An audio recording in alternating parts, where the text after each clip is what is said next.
يا أيها الذين آمنوا اتقوا الله حق تقاته ولا تموتن إلا وأنتم مسلمون.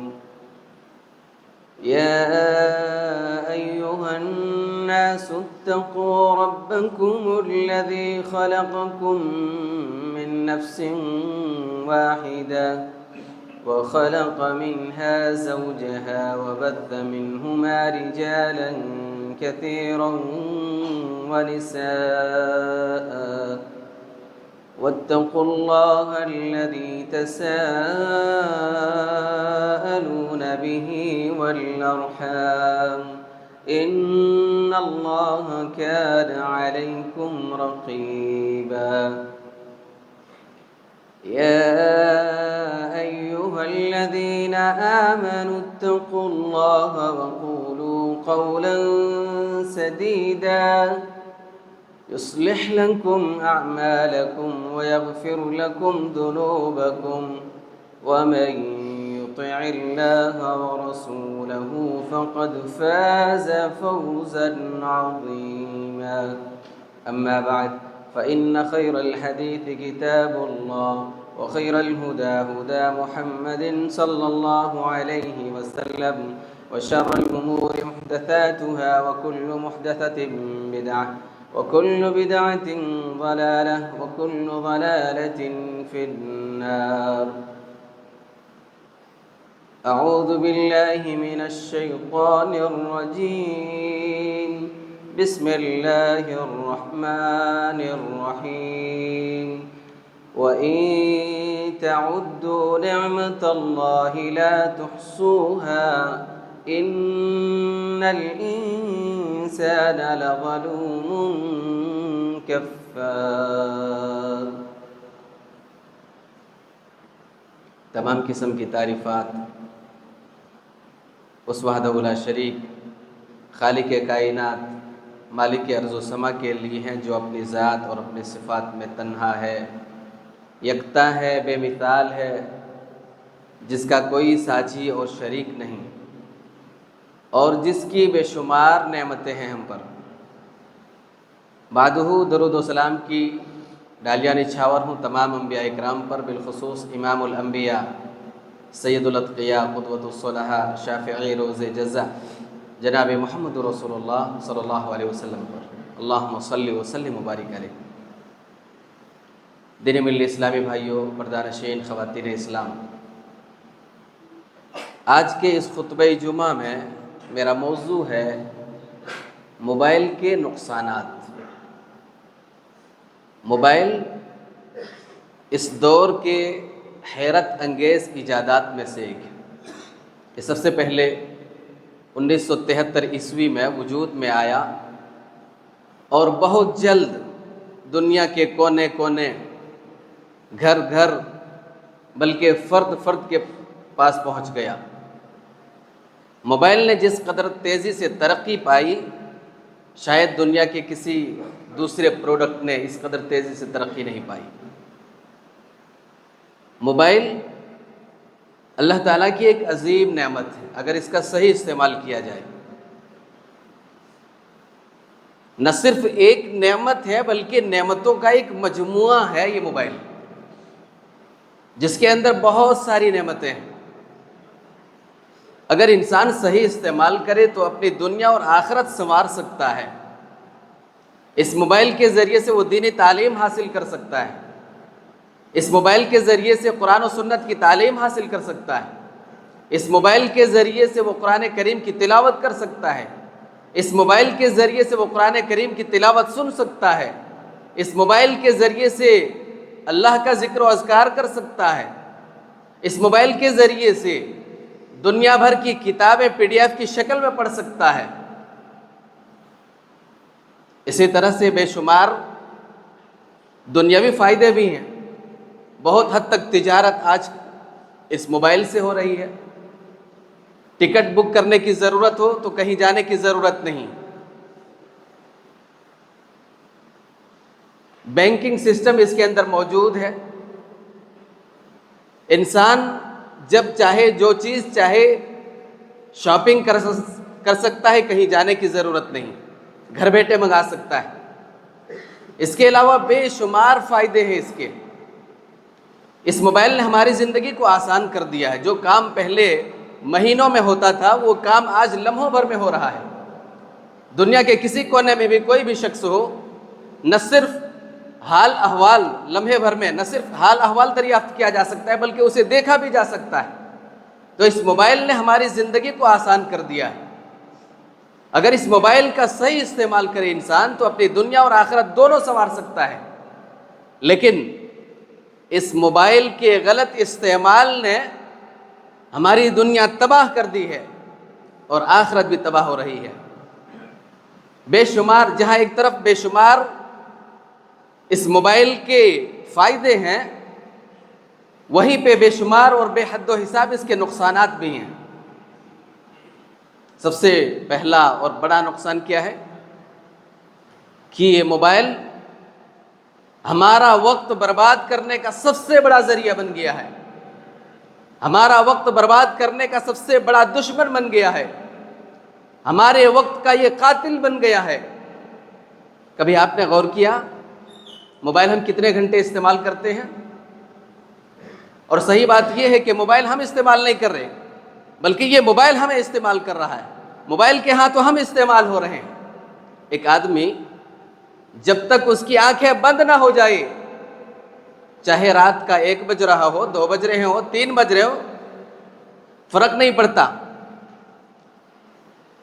اور ایک نوجوان کے ہاتھ میں یہ موبائل آ جائے تو نیند بھی ختم ہو جاتی ہے۔ جب تک اس کی آنکھیں بند نہ ہو جائے، اس کی آنکھیں موبائل کی اسکرین پر ٹکی رہتی ہیں، اس کی انگلیاں اسکرول ڈاؤن اسکرول اپ کرتی رہتی ہیں، ٹچ کرتی رہتی ہیں۔ صبح جب نیند کھلتی ہے سب سے پہلے ہمارے ہاتھ میں موبائل آتا ہے، کسی کا میسج تو نہیں آیا، کسی کا فون تو نہیں آیا، اسٹیٹس میں ہم نے جو لگایا تھا کتنے لوگوں نے دیکھا، فیس بک میں جو پوسٹ ہم نے شیئر کیا تھا کتنے لائکس ملے، کتنے کمنٹس ملے، کتنی مقبولیت حاصل ہوئی، کتنے گھنٹے میں استعمال کرتے ہیں۔ ہمارا وقت برباد کرنے کا سب سے بڑا ذریعہ بن گیا ہے، جبکہ اللہ عز و جل نے وقت کی کیا اہمیت ہے، قدر و قیمت ہے، قسم کھا کر کے ہمیں بتلایا ہے۔ اللہ عز و جل نے قرآن کریم میں جگہ جگہ وقت کی قسم کھائی ہے، کہیں فجر کی قسم کھائی ہے، کہیں دن کی قسم کھائی ہے، کہیں رات کی قسم کھائی ہے، کہیں چاشت کی قسم کھائی ہے، کہیں زمانے کی قسم کھائی ہے، اور قسم کھا کر کے اس کی اہمیت کو بتلایا ہے۔ لیکن یہ موبائل ہمارے اندر سے وقت کی قدر و قیمت کا احساس ختم کر رہا ہے۔ نبی صلی اللہ علیہ وسلم نے فرمایا نعمتان مغبون فیہما کثیر من الناس الصحۃ والفراغ، 2 نعمتیں ایسی ہیں کہ لوگ ان کی قدر نہیں کرتے، غفلت میں ہیں، لوگ ہلکے میں لیتے ہیں۔ وہ 2 نعمتیں کیا ہیں؟ الصحۃ والفراغ، صحت، تندرستی۔ اللہ عز و جل نے آپ کو صحت اور تندرستی سے نوازا ہے، تمام چھوٹی بڑی بیماریوں سے بچا کر کے رکھا ہے۔ یہ کتنی عظیم نعمت ہے صحت، اس کا اگر اندازہ لگانا ہو تو ایک مرتبہ ہاسپٹل کا چکر لگائیے، بیڈ پر تڑپتے ہوئے مریضوں کو دیکھیں یا بے حس و حرکت پڑے ہوئے مریضوں کو دیکھیں، صحت کتنی عظیم نعمت ہے اس کا اندازہ آپ کو ہوگا۔ ایک انسان کے پاس چاہے کروڑوں کی جائیداد اور پراپرٹی ہو، اس کے پاس لگژری گاڑیاں ہوں، لگژری محل ہو، دنیا بھر کی نعمتیں ہوں، یہ ساری نعمتیں اسی وقت اس کو اچھی لگیں گی جب اس کی نعمت ساتھ، اس کی صحت کی نعمت اسے ساتھ دے۔ جب یہ صحت بگڑ جائے گی تو یہ ساری چیزیں اس کے لیے بیکار ہیں، وہ لطف اندوز نہیں ہو سکتا ان نعمتوں سے۔ تو صحت کتنی عظیم نعمت ہے۔ والفراغ، خالی اوقات، فرصت کے لمحات، اگر آج آپ فری ہیں، مشغولیت نہیں ہے، تو ان خالی اوقات کو اس موبائل میں مشغول رہ کر کے ان اوقات کو ضائع نہ کرو، بلکہ اچھے کاموں میں استعمال کرو۔ یہ وقت جب گزر جائے گا دوبارہ ہاتھ آنے والا نہیں ہے۔ اسی طرح نبی صلی اللہ علیہ وسلم نے فرمایا قیامت کے دن ایک شخص اپنے رب کے پاس سے ہل نہیں سکے گا، ٹل نہیں سکے گا جب تک کہ وہ 5 سوالوں کی جواب نہ دے لے۔ ان 5 سوالوں میں 2 سوالوں کا تعلق وقت سے ہے۔ سب سے پہلا سوال کیا ہوگا؟ ان عمرہ فیما افنا، اپنی عمر کو کہاں گوایا؟ سب سے پہلا سوال وقت کی قدر و قیمت کا اندازہ کیجئے۔ سب سے پہلا سوال عن عمرہ فیما افنیٰ، 70-80 سال کی جو زندگی ملی تمہیں، وقت ملا، کہاں خرچ کیا؟ اور دوسرا سوال وعن شبابی فیما ابلاہ، دوسرا سوال اپنی جوانی کو کہاں خرچ کیا؟ پہلا سوال جب پوری زندگی کے تعلق سے تھا، جوانی آلریڈی اس میں شامل تھی، لیکن دوسرا سوال جوانی کے تعلق سے الگ سے اللہ عز و جل پوچھے گا، کیونکہ جوانی کی ایک نمایاں حیثیت ہے۔ جوانی میں جو انسان کر سکتا وہ کبھی نہیں کر سکتا۔ جوانی میں انسان یا تو بن جاتا ہے یا تو بگڑ جاتا ہے، تو جوانی میں جو انسان کر سکتا ہے وہ کبھی نہیں کر سکتا۔ اس لیے جوانی کے تعلق سے پوچھا جائے گا کہ اس جوانی کو تم نے کہاں خرچ کیا؟ میرے اسلامی بھائیوں، موبائل میں مشغول رہ کر کے اپنے اوقات کو برباد نہ کریں۔ یہ موبائل ہمارے لیے وقت کو برباد کرنے کا سب سے بڑا ذریعہ بن گیا ہے۔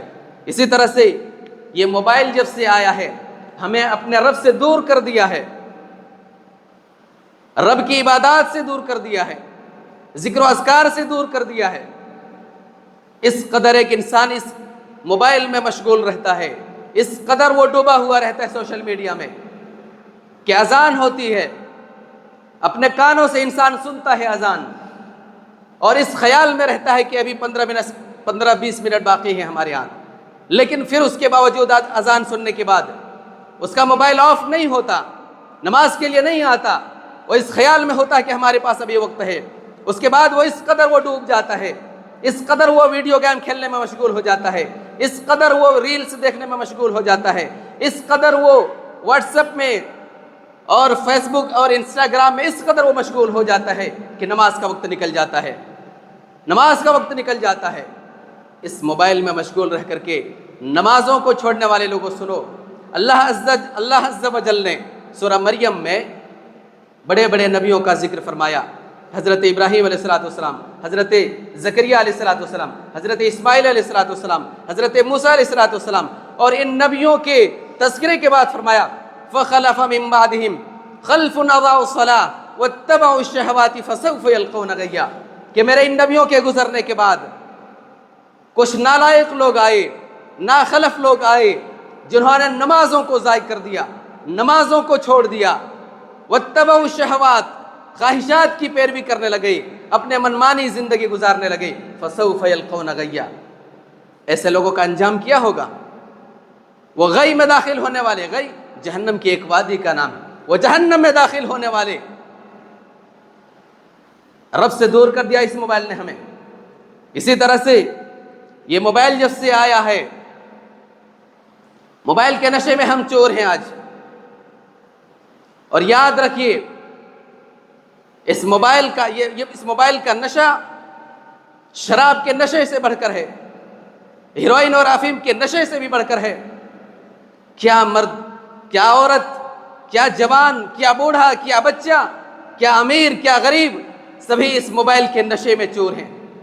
آج ہمارا بچہ ماں کی گود میں جانے کے لیے نہیں روتا، آج ہمارا بچہ باپ کی گود میں جانے کے لیے نہیں روتا، آج ہمارا بچہ دادا دادی اور نانا نانی کے پاس جانے کے لیے نہیں روتا، روتا ہے تو بس موبائل کے لیے روتا ہے، ضد کرتا ہے تو بس موبائل کی ضد کرتا ہے۔ کون سا نشہ پلا دیا ہے، کون سا آلہ تھما دیا ہے، کون سا زہر ان کے ہاتھوں میں دے دیا ہے، کیسا عادی بنا دیا ہے ہم نے اپنے بچوں کو۔ یہ چھوٹے چھوٹے معصوم بچے اور بچیاں جن کی عمر ابھی کھلونے سے کھیلنے کی تھی، ان کے ہاتھوں میں جب تک موبائل نہ آ جائے وہ کھانا نہیں کھاتے، وہ دودھ نہیں پیتے، وہ پانی نہیں پیتے، دوسری چیزیں نہیں کھاتے۔ کیسا عادی بنا دیا ہے، یہ عادی ہم نے بنایا ہے، یہ نشہ ہم نے پلایا ہے اپنے بچوں کو، ان کی عادت ہم نے بگاڑی ہے۔ ہمارا بچہ ذرا سا کیا رویا فوراً موبائل دے کر کے مشغول کر دیتے ہیں، کارٹون دیکھ لے، گیم کھیل لے، کوئی اور چیز دیکھ لے۔ کیوں ایسا کرتے؟ تاکہ ہم سکون سے بیٹھ سکیں، سکون سے ہم بات کر سکیں، ہم آرام کر سکیں، ہم سکون سے کھانا کھا سکیں، ہمارے کام میں کسی طرح سے ڈسٹرب نہیں ہونا چاہیے۔ کیا کبھی آپ نے غور کیا جو کارٹون لگا کے آپ دیتے ہیں، اس کارٹون کو بنانے والے کون ہیں؟ ان کارٹونوں کے ذریعے سے ان کے ذہنوں میں کیا اثر پڑتا ہے، ان کے عقائد پر کیا اثر پڑتا ہے؟ اور یاد رکھیے ایسے ماں باپ سے میں کہنا چاہوں گا جس بچے کو آپ کا وقت نہیں ملا، جس بچے کو آپ کا پیار نہیں ملا، جس بچے کو آپ کی تربیت نہیں ملی، جس بچے کی آپ نے اچھی پرورش نہیں کی، جس بچے کے حقوق آپ نے ادا نہیں کیے، اس بچے سے کل کے دن خیر کی امید مت رکھیے گا۔ جب آپ نے اس کے حقوق ادا نہیں کیے، وہ بھی آپ کے حقوق ادا نہیں کریں گے۔ کل کے دن آپ یہ شکایت مت کیجئے گا ہمارا بچہ ہمارے ہاتھ سے نکل گیا، ہمارا نافرمان ہو گیا، ہماری بات نہیں مانتا، ماں باپ کی عزت نہیں کرتا۔ کل کے دن یہ شکایت مت کیجئے گا۔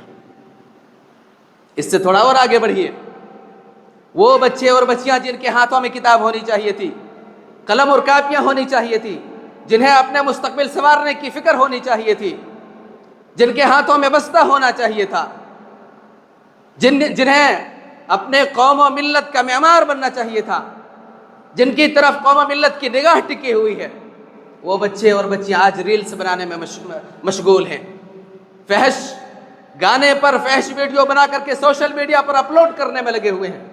ماں باپ کو غیرت نہیں آتی، گھر والوں کو غیرت نہیں آتی، اور ماں باپ خوش ہوتے ہیں، الٹا خوش ہوتے ہیں ماں باپ، ہمارا بچہ بڑا اچھا ایکٹنگ کر لیتا ہے، ہماری بچی بڑا اچھا ڈانس کر لیتی ہے۔ یہ بچے جو آپ کے پاس ہیں اللہ کی امانت ہے، اللہ کی امانت ہے، اگر آپ نے یوں ہی ضائع کر دیا کل قیامت کے دن آپ بچ نہیں سکتے، اور کلکم رائن وکلکم مسئول عن رعیتی کے تحت آپ کا گریبان پکڑا جائے گا، آپ بچ نہیں پائیں گے۔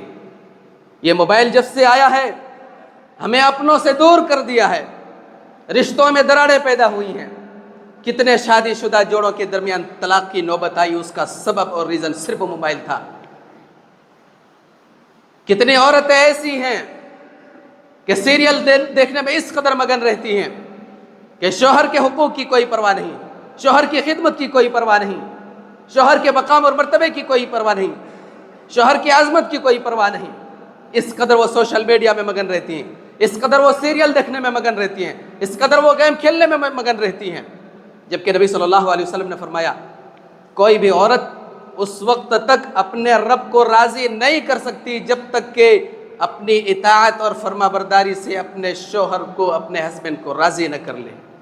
جب تک شوہر ناراض، رب بھی ناراض، رب بھی ناراض۔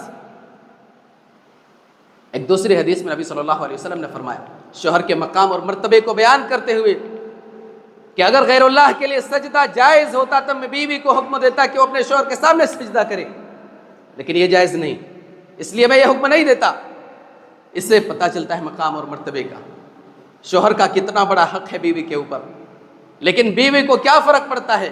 اور کتنے شوہر ایسے ہیں جو اس قدر اس موبائل کے دیوانے ہیں، بیوی کے حقوق کی کوئی پرواہ نہیں، بیوی کیا کہہ رہی ہے اس کی کوئی پرواہ نہیں۔ کتنی اولاد ایسی ہیں کہ انہیں اپنے مستقبل کی کوئی فکر نہیں، اپنے والدین کے حقوق کی کوئی پرواہ نہیں۔ کتنے ماں باپ ایسے ہیں جنہیں اپنے بچے کی فکر نہیں، ان کی پرورش کی فکر نہیں، نہ ہی ان کے پاس ان کے لیے وقت ہے۔ ابھی چند سالوں پہلے ایک ویڈیو وائرل ہوئی تھی، یورپ کے کسی ملک کی ویڈیو تھی، اس میں چھوٹے چھوٹے بچوں کو دکھلایا گیا، ان کے ہاتھوں میں تختیاں تھیں اور ان تختیوں میں لکھا تھا، بچے اٹھائے ہوئے تھے، تختیوں میں لکھا تھا ہمیں آپ کا وقت چاہیے، ہمیں آپ کا پیار چاہیے، ہم موبائل سے سخت نفرت کرتے ہیں۔ اور اس ریلی کی قیادت ایک 7 سال کا بچہ کر رہا تھا۔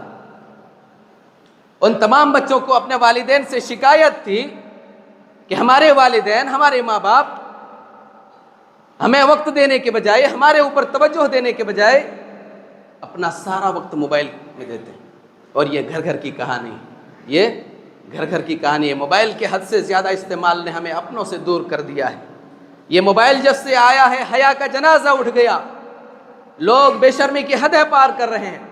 جب کوئی شخص کوئی فحش تصویر دیکھتا ہے، کوئی فحش ویڈیو دیکھتا ہے، غلط چیز دیکھتا ہے، فوراً اسے شیئر کرتا ہے، دوستوں میں شیئر کرتا ہے، اسٹیٹس میں لگاتا ہے، سوشل میڈیا میں شیئر کرتا ہے۔ اگر کوئی شخص ایسا کرتا ہے تو نہ صرف وہ ایک گناہ کا مرتکب ہوتا ہے بلکہ گناہ پر وہ گناہ کیے جاتا ہے، کئی ایک گناہوں کا وہ مرتکب ہوتا ہے ایک وقت۔ سب سے پہلا گناہ وہ یہ کرتا ہے کہ وہ غلط چیز اس نے دیکھی اپنی آنکھوں سے جو اس کے لیے دیکھنا جائز نہیں تھا، اس غلط چیز کو شیئر کر کے وہ دوسرا گناہ کرتا ہے۔ دوسرا گناہ کیا ہے؟ بے حیائی کو پھیلاتا ہے، بے حیائی کو فروغ دیتا ہے۔ بے حیائی کو پھیلانا کتنا بڑا جرم ہے۔ اللہ عز و جل قرآن مجید میں فرماتا ہے ان الذين يحبون ان تشيع الفاحشة في الذين آمنوا لهم عذاب أليم في الدنيا والآخرة۔ جو لوگ بے حیائی پھیلانے کے آرزو مند ہیں مسلمانوں اور مومنوں کے درمیان، ان میں بے حیائی پھیلانے کے آرزو مند ہیں، ان کے لیے دنیا اور آخرت میں دردناک عذاب ہے۔ بے حیائی پھیلانے کے آرزو مند ہیں، خواہش رکھتے ہیں، ابھی پھیلایا نہیں، ان کے لیے دنیا اور آخرت میں دردناک عذاب ہے۔ جس نے شیئر کر دیا، جس نے پھیلا دیا، اس کا کیا انجام ہوگا؟ غلط چیز آگے شیئر کر کے وہ تیسرا گناہ کا مرتکب ہوتا ہے۔ تیسرا گناہ کیا کرتا ہے؟ وہ اس چیز کو آگے شیئر کر کے اپنے گناہ کا اعلان کرتا ہے۔ وہ اپنے گناہ کا اعلان کرتا ہے، یہ چیز میں نے دیکھ لی ہے، تو بھی دیکھ لے، شیئر کر کے وہ اس بات کا اقرار کرتا ہے کہ یہ گناہ میں نے کر لیا ہے۔ صحیح بخاری کی روایت، نبی صلی اللہ علیہ وسلم نے فرمایا میری امت کے ہر فرد کو معاف کر دیا جائے گا سوائے اس شخص کے جس نے رات کی تنہائی میں کوئی گناہ کیا اور صبح ہونے کے بعد اس نے اپنے گناہ کا اعلان کر دیا کہ میں نے گزشتہ رات فلاں فلاں گناہ کیا۔ اللہ تعالیٰ نے حالانکہ اس کے گناہ کو پردے میں رکھا تھا، اس نے جو گناہ کیا تھا اللہ کے سوا کوئی نہیں جانتا تھا، اللہ نے پردہ پوشی کر رکھی تھی، لیکن اس نے اعلان کر دیا۔ اور چوتھا گناہ وہ کرتا ہے اگر کوئی غلط چیز آگے شیئر کرتا ہے، غلط چیز چاہے فحش ویڈیو ہو، فحش تصویر ہو، یا شرک و بدعات کو بڑھاوا دینے والا پوسٹ ہو، یا ایسا پوسٹ ہو جس سے لوگ گمراہ ہو جائیں، غلط راستے سے بہک جائیں، وہ تمام چیزیں اس میں غلط پوسٹ میں شامل ہیں۔ اور یہ سب سے خطرناک ہے، یہ چوتھا گناہ سب سے خطرناک۔ اگر کوئی غلط چیز آگے شیئر کرتا ہے، اب جتنے لوگ اس کو دیکھیں گے، جتنے لوگ اس پر عمل کریں گے، جتنے لوگ سیدھے راستے سے بہک جائیں گے، جتنا انہیں گناہ ہوگا اتنا ہی گناہ اس کے سر پر ڈالا جائے گا جس نے اسے پہلی مرتبہ شیئر کیا تھا۔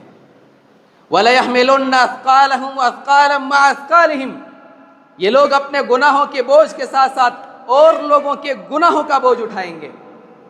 انسان اپنے گناہوں کا بوجھ نہیں اٹھا سکتا، اتنا گنہگار ہے، ہم اتنے گناہوں میں ڈوبے ہوئے ہیں، سر کے بال سے لے کر کے پاؤں کے ناخن تک اس قدر ہم گناہوں میں مبتلا ہیں کہ ہم اپنے گناہوں کا بوجھ نہیں اٹھا سکتے، اور لوگوں کے گناہوں کا بھی بوجھ اٹھانا پڑے گا۔ نبی صلی اللہ علیہ وسلم نے فرمایا، صحیح مسلم کی روایت، حدیث کا مفہوم اس طرح سے ہے کہ اگر کوئی شخص ہدایت کی طرف بلاتا ہے، اگر وہ ہدایت کی طرف بلاتا ہے اور لوگ ہدایت پر چل نکلتے ہیں، وہ نیکی کرنے لگتے ہیں، جب تک لوگ ہدایت پر رہیں گے، جب تک لوگ نیکی کرتے رہیں گے، انہیں جتنی نیکیاں ملیں گی اتنی ہی نیکیاں اس شخص کو بھی عطا کی جائیں گی جس نے لوگوں کو ہدایت کی طرف بلایا ہے۔ اس کے اپوزٹ، اگر کوئی گناہ کی طرف بلاتا ہے، ضلالت اور گمراہی کی طرف بلاتا ہے، کسی کو سیدھے راستے سے بھٹکا دیتا ہے، اور جتنے لوگ بہکتے ہیں، جتنے لوگ گناہ کی طرف ملوث ہوتے ہیں، جب تک وہ گناہ کرتے رہیں گے ان تمام لوگوں کے گناہوں کا بوجھ بھی اس کے سر پر ڈالا جاتا رہ جائے گا جس نے لوگوں کو بہکایا ہے۔ حالانکہ ان کے گناہوں میں کوئی کمی نہیں کی جائے گی، جو گناہ کر رہے ہیں انہیں بھی گناہ ملے گا، لیکن اتنا ہی گناہ اس کے سر پر بھی ڈالا جاتا رہے گا۔ اور یاد رکھیے، آپ اچھی طرح سے جانتے ہیں غلط چیزیں بڑی جلدی وائرل ہوتی ہیں، غلط پوسٹ یا فحش تصویر یا فحش ویڈیو، فحش گانے بڑی جلد وائرل ہوتی ہیں، اور جب کوئی چیز وائرل ہو جائے تو ملینز کی تعداد میں لوگ دیکھتے ہیں۔ اگر آپ کا غلط پوسٹ 1 ملین لوگوں نے دیکھ لیا، 10 لاکھ لوگ، 1 ملین 10 لاکھ لوگوں نے دیکھ لیا، یا 20 لاکھ لوگوں نے دیکھ لیا، 30 لاکھ لوگوں نے دیکھ لیا، چند ملین لوگوں نے دیکھ لیا آپ کا غلط پوسٹ، اب جتنے لوگوں نے دیکھا ہے، جتنا گناہ انہیں مل رہا ہے اتنا ہی گناہ اسے بھی ملے گا جس نے شیئر کیا ہے۔ آپ کا ایک غلط پوسٹ آپ کی دنیا اور آخرت تباہ کر سکتا ہے، آپ کا ایک غلط پوسٹ آپ کی ساری نیکیوں کو ضائع کر سکتا ہے۔ بہت سوچ سمجھ کر کے شیئر کرنا چاہیے، بہت سوچ سمجھ کر کے کوئی چیز شیئر کرنا چاہیے، وہیں پہ اگر کوئی اچھی چیز شیئر کرتا ہے، قرآن کریم کی تلاوت ہے، ترجمہ تفسیر کے ساتھ ہے، اسٹیٹس میں لگا لیتا ہے، اب جتنے لوگ فائدہ اٹھائیں گے اس سے، انہیں جتنی نیکیاں ملیں گی اتنی ہی نیکیاں اسے بھی ملیں گی۔ اسی طرح سے یہ موبائل جب سے آیا ہے، یہ موبائل جب سے آیا ہے ہمارا سکون ختم ہو گیا ہے۔ آج لوگ نفسیاتی مریض میں مبتلا ہیں، ڈپریشن کے شکار میں ہیں، جبکہ ماہرین کا کہنا ہے کہ مسلسل اور کنٹینیو آدھے گھنٹے سے زیادہ موبائل کا استعمال نہیں کرنا چاہیے۔ ایک طرف ماہرین کا یہ کہنا، دوسری طرف سماج اور معاشرے میں دیکھیں، نوجوانوں کے ہاتھوں میں موبائل دیکھیں، کس طرح سے وہ رات بھر ویڈیو گیم کھیلتے ہیں، کس طرح سے وہ رات بھر ریلز دیکھتے ہیں، کس طرح سے وہ رات بھر فلمیں دیکھتے ہیں، کس طرح سے وہ رات بھر فیس بک انسٹاگرام میں چیٹنگ کرتے ہیں، کس طرح سے وہ رات بھر کرکٹ میچ دیکھتے ہیں، اور نبی صلی اللہ علیہ وسلم کا یہ فرمان بھول جاتے، فَإِنَّ لِجَسَدِكَ عَلَيْكَ حَقًّا وَإِنَّ لِعَيْنِكَ عَلَيْكَ حَقًّا، کہ تمہارے اوپر تمہارے جسم کا بھی حق ہے، تمہاری آنکھ کا بھی حق ہے، لیکن یہ ظالم انسان ان کے حقوق ادا نہیں کرتا۔ یہ آنکھیں ترس جاتی ہے سونے کے لیے، آرام کے لیے، لیکن یہ ظالم انسان ہمیشہ ان آنکھوں کو مشغول رکھتا ہے۔ یہ جسم، یہ باڈی ترس جاتا ہے سکون اور آرام کے لیے، لیکن یہ ظالم انسان ہمیشہ مشغول رکھتا ہے۔ یہ موبائل جب سے آیا ہے زنا کو آسان کر دیا ہے۔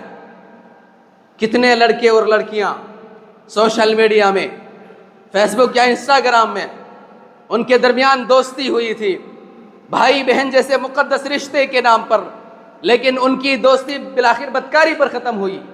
اور کیوں نہ ہو، جبکہ نبی کریم صلی اللہ علیہ وسلم نے فرمایا لا يخلون رجل بامرأة فإن الشیطان ثالثها، کہ کوئی بھی مرد کسی عورت سے تنہائی میں، اکیلے میں نہ ملے، کیونکہ شیطان ان کے درمیان تیسرا شیطان ہوتا ہے۔ شیطان کیا کرتا ہے؟ فتنے میں مبتلا کرتا ہے، بھڑکاتا ہے، آگ لگاتا ہے، بالآخر بدکاری میں مبتلا کر کے چھوڑتا ہے۔ تو یہ موبائل جب سے آیا ہے زنا کو عام کیا ہے، آسان کر دیا ہے۔ یہ موبائل جب سے آیا ہے نوجوانوں کو نکما کر دیا ہے، کمائی کے سینکڑوں اور ہزاروں حلال ذرائع سے چھڑا کر کے حرام طریقے پر لگا دیا ہے۔ اس موبائل کے ذریعے سے آج ایک آدمی حرام طریقے سے پیسے کما رہا ہے۔ کتنے سارے ایپس، کتنے ساری ویب سائٹس جہاں سے انسان پیسے کما رہا ہے، ڈریم 11 ہو یا ربی سرکل ہو یا اس طرح سے جتنے بھی ایپس ہوں جہاں حرام طریقے سے پیسے لگایا جاتا ہے، حرام طریقے سے پیسے کمایا جاتا ہے۔ کتنی ساری کمپنیاں ایسی ہیں کہ ان کا ایپ انسٹال کیجئے، ایپس ان کا ایڈز دیکھتے رہیے، بیہودہ ایڈز آئیں گے، اس کو دیکھتے رہیے، آپ کو پیسے ملیں گے۔ آدمی پیسے کما رہا ہے، اسے کچھ خبر نہیں ہے پیسے کون دے رہا ہے، کیسے آ رہا ہے، حلال طریقے سے آ رہا ہے، حرام طریقے سے آ رہا ہے۔ علماء کے فتاوے موجود ہیں، یہ سارے کے سارے طریقے، یہ ذرائع حرام ہیں، اور کوئی جان بوجھ کر کے ایسا کرتا ہے تو یاد رکھیے نبی صلی اللہ علیہ وسلم نے فرمایا لا يدخل الجنہ لحم نبت من سحت، وہ جسم، وہ گوشت جس کی پرورش حرام کمائی سے ہوئی ہو، وہ جنت میں داخل نہیں ہو سکتا۔ جب جنت میں نہیں جائے گا تو کہاں جائے گا؟ جہنم میں جائے گا۔ تیسرا کوئی آپشن ہے آخرت میں جنت و جہنم کے علاوہ؟ جہنم میں جائے گا۔ یہی وجہ ہے کہ آج ہماری پریشانیاں دور نہیں ہو رہی ہیں، آج ہم پریشان حال ہیں، دعائیں کرتے ہیں، ہماری دعائیں قبول نہیں ہوتی ہیں۔ وجہ کیا ہے؟ حلال اور حرام کے درمیان ہم نے تمیز کھو دیا ہے، حلال طریقے سے کما رہے ہیں، حلال طریقے سے کما رہے ہیں، یہ حرام طریقے سے کما رہے ہیں، اس کی کوئی پرواہ نہیں، کوئی پرواہ نہیں۔ اور یاد رکھیے جو شخص حرام خوری میں اتر جاتا ہے، حرام طریقے سے کماتا ہے اور حرام طریقے سے کھانے لگتا ہے، تو پھر اس کی دعائیں قبول نہیں ہوتی ہیں۔ صحیح مسلم کی روایت، نبی صلی اللہ علیہ وسلم نے فرمایا اللہ عز و جل پاک ہے اور پاک مال قبول کرتا ہے، اور اللہ عز و جل نے مومنوں کو بھی وہی حکم دیا ہے جو رسولوں کو حکم دیا ہے۔ رسولوں کو کس بات کا حکم دیا؟ یا ایھا الرسول کلوا من الطیبات واعملوا صالحا، اے رسولو پاک، اے رسول، اے پیغمبروں، حلال اور پاکیزہ کھاؤ، اور نیک عمل کرو. سیم یہی حکم مومنوں کو دیا. یا ایھا آمنوا کلوا من طیبات ما رزقناکم، اے ایمان والو ہم نے جو تمہیں روزی دی ہے اس میں سے حلال اور پاکیزہ کھاؤ.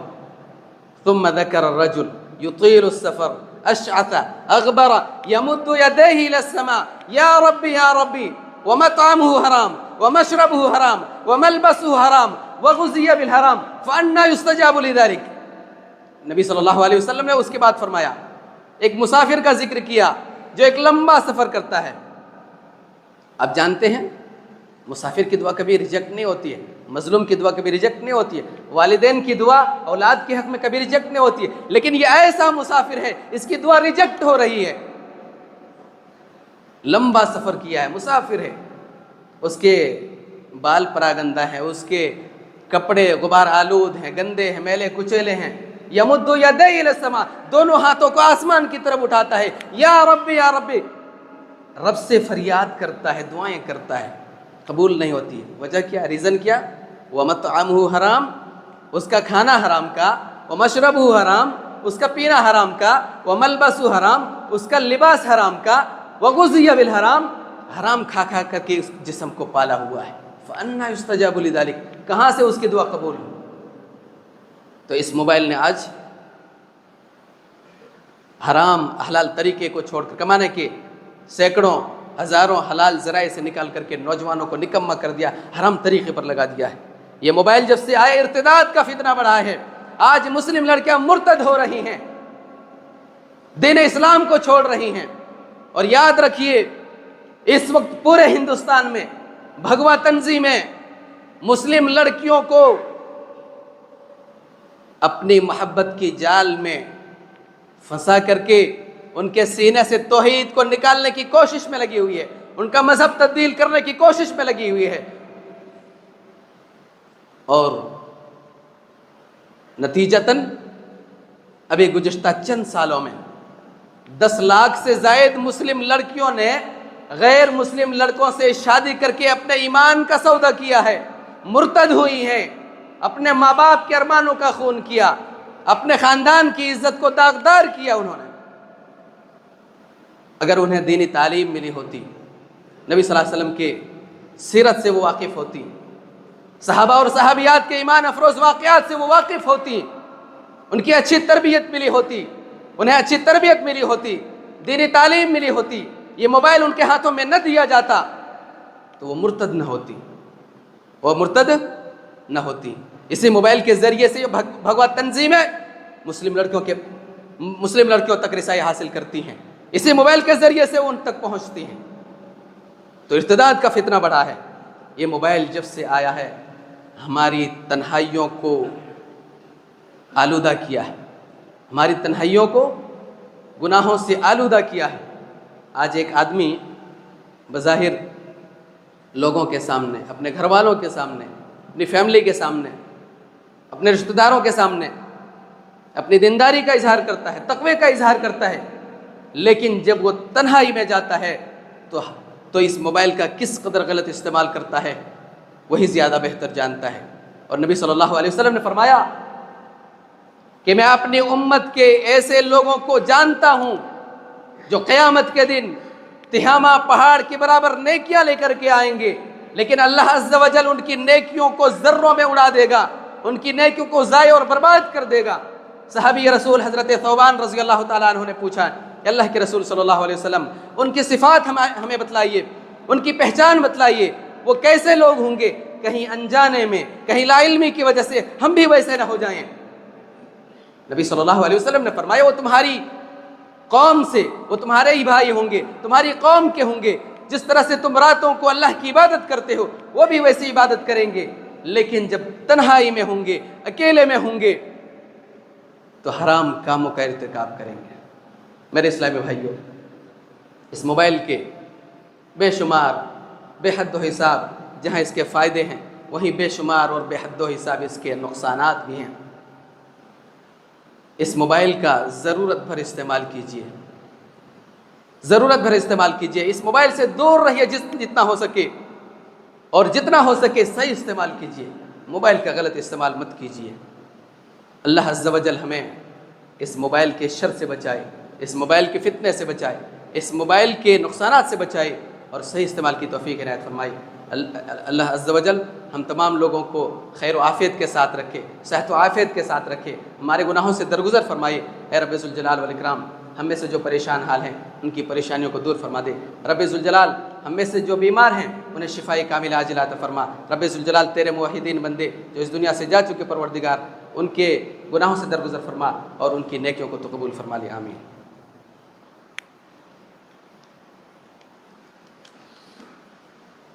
الحمدللہ رب العالمین والصلاة والسلام علی محمد بن عبداللہ الأمی الامین وعلی آلہ واصحابہ اجمعین، اما بعد۔ اسلامی بھائیوں، یہ مسجد جس میں آپ بیٹھے ہیں، اسی مسجد کی ایک الگ سے بلڈنگ تعمیر ہو رہی ہے، جس میں مدرسہ بھی ہوگا، جس میں بچے دینی تعلیم حاصل کریں گے، اور جو بلڈنگ اس مسجد کے لیے انکم کا ذریعہ بھی بنے گی۔ لہٰذا جو بھی آپ خرچ کریں گے اس بلڈنگ کے لیے، اس میں تقریباً 3 کروڑ سے زیادہ کا خرچہ ہے، بہت بڑا خرچہ ہے، اور یہ خرچہ آپ لوگوں کو اٹھانا ہے۔ یہ بلڈنگ جو آپ بنائیں گے اس سے، اپنے تعاون سے، یہ آپ کے لیے صدقہ جاریہ ہوگا۔ صدقہ جاریہ آپ سمجھ رہے ہیں؟ آپ اس دنیا سے چلے جائیں گے، قیامت تک یا جب تک وہ بلڈنگ رہے گی اس میں بچے دینی تعلیم حاصل کریں گے، یا اس مسجد یا اس بلڈنگ سے جو انکم آئے گا اور مسجد میں خرچ کیا جائے گا، اچھے کام میں خرچ کیے جائیں گے، تو یہ آپ کے لیے صدقہ جاریہ ہوگا، نیکی کا ایک ذریعہ ہوگا۔ آپ اس دنیا سے چلے جائیں گے لیکن آپ کے رجسٹر میں، آپ کے نامہ اعمال میں وہ نیکیاں درج ہوتی رہیں گی۔ لہٰذا آپ سب سے میں ریکویسٹ کروں گا، گزارش کروں گا کہ اس بلڈنگ کے لیے جس قدر ہو سکے، جتنا ہو سکے تعاون کریں۔ اللہ عز و جل آپ کے تعاون کو قبول فرمائے۔ اسی طرح سے اس مسجد کے مصلی عبدالسلام بھائی کی بیٹی سخت طبیعت ناساز ہے، ICU میں ابھی ایڈمٹ ہیں، اور کل ہی سے ابھی تک ہوش میں نہیں آئی ہے بچی، اس لیے ان کے حق میں دعائیں کریں۔ اللہ عز و جل اس بچی کو جلد سے جلد شفائے کاملہ عاجلہ عطا فرمائے، آمین تقبل یا رب العالمین۔ ان اللہ وملائکتہ یصلون علی النبی یا ایھا الذین آمنوا صلوا علیہ وسلموا تسلیما۔ اللهم صل على محمد وعلى آل محمد كما صليت على إبراهيم وعلى آل إبراهيم إنك حميد مجيد۔ اللهم بارك على محمد وعلى آل محمد كما باركت على إبراهيم وعلى آل إبراهيم إنك حميد مجيد۔ عباد الله رحمكم الله، إن الله يأمر بالعدل والإحسان وإيتاء ذي القربى وينهى عن الفحشاء والمنكر والبغي يعظكم لعلكم تذكرون۔ اذكروا الله يذكركم وادعوه يستجب لكم ولذكر الله أكبر، الله يحفظكم۔